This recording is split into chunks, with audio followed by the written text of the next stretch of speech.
In the 12th century, a time of great change and intellectual ferment, a remarkable figure emerged who would forever alter the landscape of Jewish thought. Rabbi Moses ben Maimon, known to the world as Maimonides, was born in Córdoba, Spain in 1138. His life was one of constant movement and profound learning. Forced to flee his home due to persecution, his family journeyed through Spain and North Africa, eventually settling in Fustat near Cairo, Egypt. There, he became not only a revered leader of the Jewish community, but also the personal physician to the Sultan. Maimonides lived in a world where different cultures and ideas met. He was deeply rooted in the sacred texts of Judaism, yet he was also a master of Greek philosophy, especially the works of Aristotle, as well as Islamic science and medicine. This unique position allowed him to see connections that others missed, building bridges between seemingly separate realms of knowledge. Maimonides saw a world filled with people of faith who were deeply troubled. They were devoted to God and the traditions of their ancestors, yet they were also encountering the powerful logic and scientific reasoning of the Greek philosophers. For many, this created a painful conflict. How could the timeless truths of the Torah coexist with the rational explanations of the universe offered by thinkers like Aristotle? Was it necessary to choose one and abandon the other? Maimonides believed this was a false choice. He argued with great passion that faith and reason were not enemies. Instead, he saw them as two complementary paths leading to the same ultimate truth.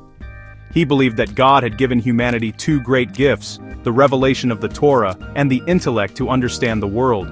To ignore one was to fail to fully appreciate the Creator. This core belief became the foundation of his life's work. Maimonides was convinced that a faith that was not supported by reason was a fragile one, susceptible to doubt and superstition. A simple, unquestioning belief might be sufficient for some, but for those with a searching mind, the perplexed of his time, a deeper, more intellectually satisfying understanding was essential. He taught that studying philosophy, mathematics, and the natural sciences was not a distraction from religious life. On the contrary, it was a holy act. By understanding the intricate and logical order of the universe, one could gain a more profound appreciation for the wisdom of its creator. In the elegant laws of physics and the complex workings of the human body, Maimonides saw the clear signature of a divine and rational mind at work. His approach was both revolutionary and deeply traditional. He was not trying to change Judaism, but to illuminate its deepest truths for a new generation. He wanted to show that the God of Abraham, Isaac, and Jacob was also the God of logic and cosmic order. This meant that a truly religious person should also be a lifelong learner, constantly seeking knowledge from every available source. For Maimonides, there was no contradiction in being a devout rabbi who meticulously studied Jewish law and a respected physician who relied on empirical observation and scientific principles. He embodied this harmony in his own life, spending his days caring for the sick, and his nights writing works that would unite the worlds of Jerusalem and Athens, faith and philosophy, for centuries to come. His was a vision of a complete and integrated human being, one whose heart and mind worked together in the service of God. Maimonides' most famous philosophical work, written in Arabic under the title, is known in English as. This book was not written for everyone. It was addressed specifically to a student who was learned in the Torah but deeply troubled by the apparent contradictions between the literal interpretations of Scripture and the logical conclusions of philosophy. The student was perplexed, caught between two worlds of truth. Maimonides wrote the guide to be a helping hand, a source of light for those lost in this intellectual and spiritual darkness. He sought to show that the Torah was not a simple storybook, but a profound text filled with deep, allegorical meanings. He explained that many of the biblical descriptions of God, such as God having hands, a voice, or human-like emotions like anger, were not meant to be taken literally. These descriptions, Maimonides argued, were metaphors. They were designed to help ordinary people grasp concepts that are far beyond human comprehension. God in his true essence is completely unlike anything in the created world. He has no body, no physical form, and no emotions in the human sense. To speak of God's hand is to speak of his power and action in the world. To speak of God's anger is to describe the natural consequences of straying from his laws, not to suggest that God experiences a volatile human emotion. By interpreting these passages allegorically, Maimonides resolved many of the conflicts that troubled his student. He demonstrated that the Torah could be understood in a way that was completely consistent with the most advanced rational thought of his day, preserving both its sanctity and its intellectual integrity. The guide does more than just explain difficult biblical passages. It embarks on a profound theological journey, attempting to define what can and cannot be said about God. Maimonides was a firm proponent of what is known as negative theology. He believed that we can never truly describe what God, because our human language is inherently limited to the physical world we know. Any positive description, such as saying God is powerful or God is wise, risks reducing God to a human scale. Instead, Maimonides suggested that the most accurate way to speak of God is to say what he is. We can say that God is not limited, not weak, not ignorant, and not bound by time. By peeling away these imperfections, we come closer to a truer, if still incomplete, understanding of a transcendent and perfect being. This intellectual quest was, for Maimonides, the highest form of worship. He believed that the ultimate goal of human life was to achieve knowledge of God. This knowledge was not simply a matter of blind faith or emotional devotion, it was an active, intellectual pursuit. By studying both the revealed law of the Torah and the natural law of the universe through science and philosophy, a person could come to love God through understanding. The more one understood the magnificent complexity and harmony of creation, the more one would be filled with awe and love for the Creator. It was therefore far more than a philosophical textbook. It was a spiritual roadmap for the thinking person, guiding them from confusion to clarity and ultimately to a deeper and more meaningful relationship with God. Beyond his philosophical explorations, Maimonides undertook a monumental task that was arguably even more influential: the complete codification of Jewish law. Before him, Jewish law, or halakha, was a vast and sprawling collection of texts, the Talmud, commentaries, and responsa, that was incredibly difficult for anyone but the most dedicated scholars to navigate. A person seeking guidance on a matter of daily life, from business ethics to holiday observance, would have to sift through complex debates and differing opinions spanning centuries. Maimonides saw the need for order, clarity, and accessibility. He spent a decade laboring on a work that would bring a logical structure to this entire body of law, making it understandable for the average person. The result was his 14-volume masterpiece, the Repetition of the Torah, that was revolutionary in its design. Unlike previous works, it did not present the back-and-forth arguments of the Talmudic sages. Instead, Maimonides presented the final, definitive ruling on every conceivable aspect of Jewish life, from prayer and dietary laws to civil justice and the coming of the Messiah. He organized these laws into a clear, logical system, grouping related topics together in a way that had never been done before.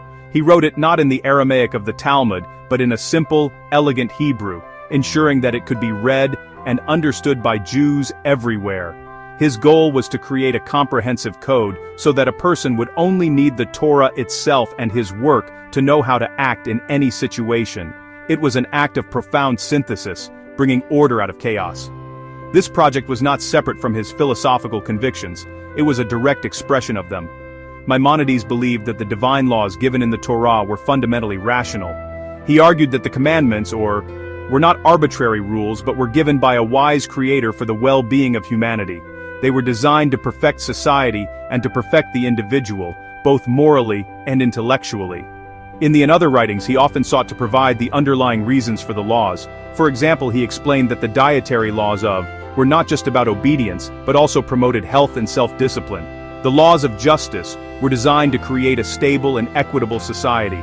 By showing the logic behind the law, he elevated its observance from a rote act to a conscious choice made by a rational mind. This synthesis of law and reason extended to his work as a physician. Maimonides was one of the most respected medical practitioners of his time, writing numerous treatises on medicine that were studied for centuries in both the Islamic and Christian worlds.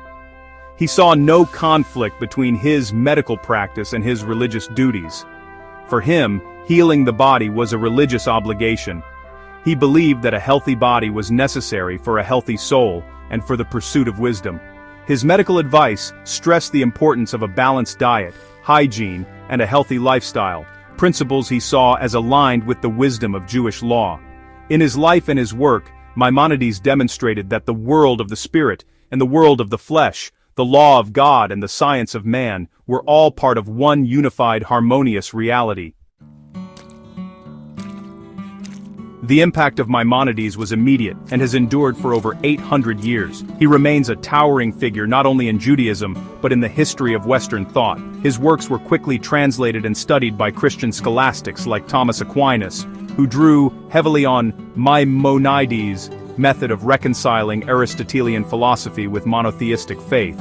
He provided a blueprint for how a religious tradition could engage with the most advanced secular knowledge of its time, without sacrificing its core principles. He demonstrated that faith did not have to fear reason. This message is just as relevant today, on October 22, 2025, as it was in the 12th century. In our own age, where scientific discoveries and secular philosophies can seem to challenge traditional religious beliefs, Maimonides offers a path forward. His legacy is particularly important for people who find themselves caught in the middle, those who cherish their faith but also value intellectual honesty and scientific inquiry. Maimonides gives them permission not to choose. He teaches that it is possible and indeed necessary to live a life of the mind and a life of the spirit. He encourages us to ask the difficult questions, to probe the depths of our traditions, and to seek truth wherever it may be found, whether in a sacred text or a scientific equation. His work serves as a powerful reminder that a strong faith is not a blind faith. It is a faith that has wrestled with doubt, engaged with criticism, and emerged with a deeper, more resilient, and more profound understanding of its own truths. The enduring power of Maimonides lies in his unwavering confidence in the unity of truth. He believed that because God is the source of all reality, the truths discovered through reason and the truths revealed through faith must ultimately be in harmony. If they appear to conflict, it means our understanding is incomplete. Either we are misinterpreting the sacred text, or our scientific knowledge is not yet fully developed. This perspective transforms potential conflict into a catalyst for deeper learning. It encourages a posture of humility and continuous searching. For Maimonides, the search for truth was a sacred journey, a lifelong endeavor that brought a person closer to God. This is why he remains a guide not just for the perplexed of his own time, but for all who continue that search today. In the end, Maimonides stands as a timeless symbol of the human quest for integration. He was a rabbi, a philosopher, a physician, and a community leader, and he saw all these roles as part of a single, cohesive whole. He teaches us that we do not have to compartmentalize our lives, separating our spiritual beliefs from our intellectual pursuits or our professional work. Instead, we can strive to build a life where faith enriches reason, and reason illuminates faith. His voice echoes through the centuries, speaking to anyone who has ever looked at the stars in wonder, studied a sacred text in reverence, and sought to understand how they both fit together. He is a guide for everyone who believes that the search for truth, in all its forms, is the highest calling of the human spirit.